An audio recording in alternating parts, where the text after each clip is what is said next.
Saya berkali-kali cerita, ada ulama yang ahli matematika. Ketika ditanya kenapa kamu suka ngajar matematika, sampai muridnya itu ragu, ini guruku mlebu swarga ta ora, penggaweane mulang matematika. Tapi para muridnya bermimpi bahwa Imam Amudi itu disuruh ngajar para malaikat.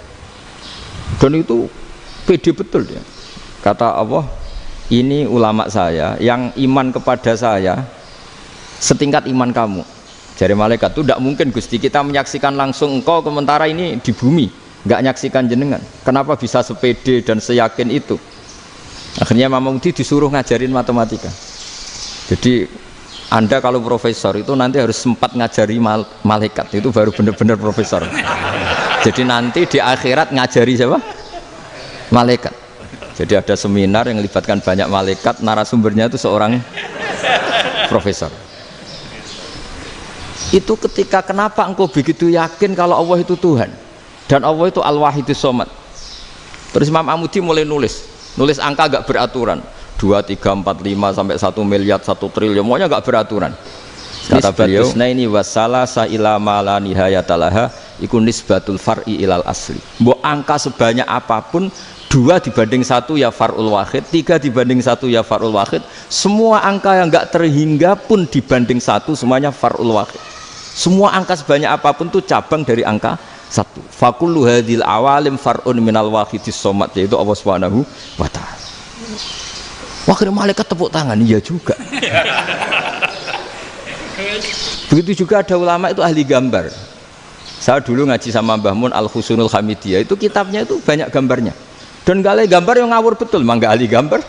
Saya lepol, sempurna lele. Semua gambar bangunan, gambar sapi, pokoknya gambar. Ternyata dia menemukan Tuhan itu dari gambar. Gambar serapi ini atau seruwet ini sama. Gambar rapi sama ruwet itu sama kalau dalam pandangan tauhid. Dimulai minan nuqtah al-wahidah. Kowe cek gambar sing rapi sing indah, cek gambarmu elek, dimulai dari 1 titik. Dan titik ini nuqtatil wujud, yaitu Allah Subhanahu wa ta'ala. Jadi nak cara ahli tauhid gak penting gambare api, menang lomba atau ora penting. Butuhe hadis surah ini gambar baik yang rapi maupun ndak adalah min nuqtah dari 1 titik.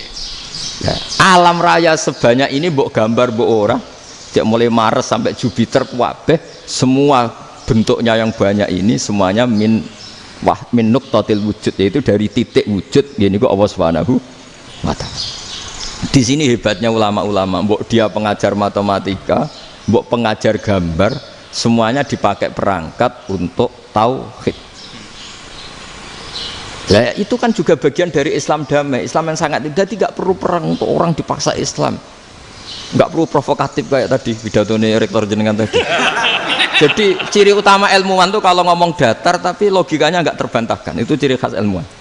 Kalau ciri khas politikus kalau ngomong itu keras, provokatif lah kira-kira gitu.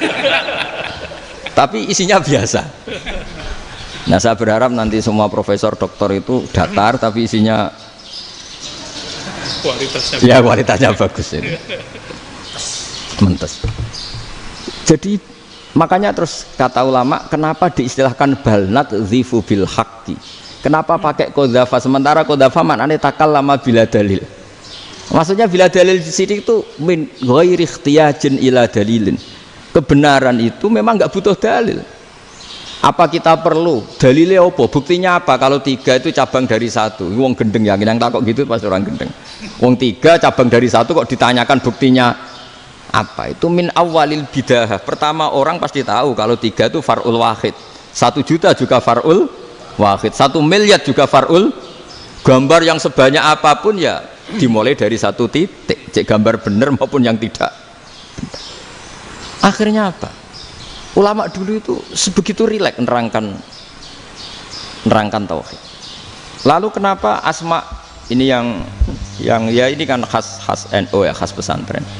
Sebenarnya saya keberatan pakai istilah khas NU, pakai khas pesantren karena NU itu anaknya pesantren, jangan dibalik pesantren anaknya NU, karena sebelum ada NU itu ada pesantren.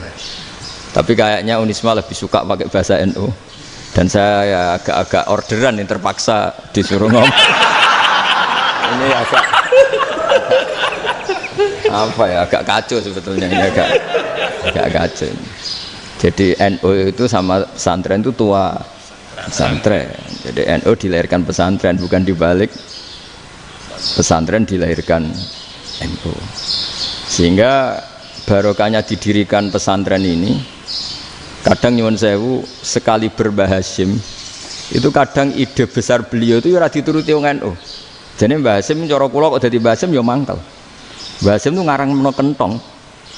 Nggih ngaramno beduk, tapi NU nganggo kentong. Dan uniknya Mbah Hasyim enggak tersinggung. Karena ciri khas pesantren itu membolehkan perbedaan apa? Pendapat. Itu masyhur khilafnya Mbah Hasyim sama Mbah Fakih Mas Kumambang itu sampai dikitabkan. Saling ngeritik, saling macam-macam lah.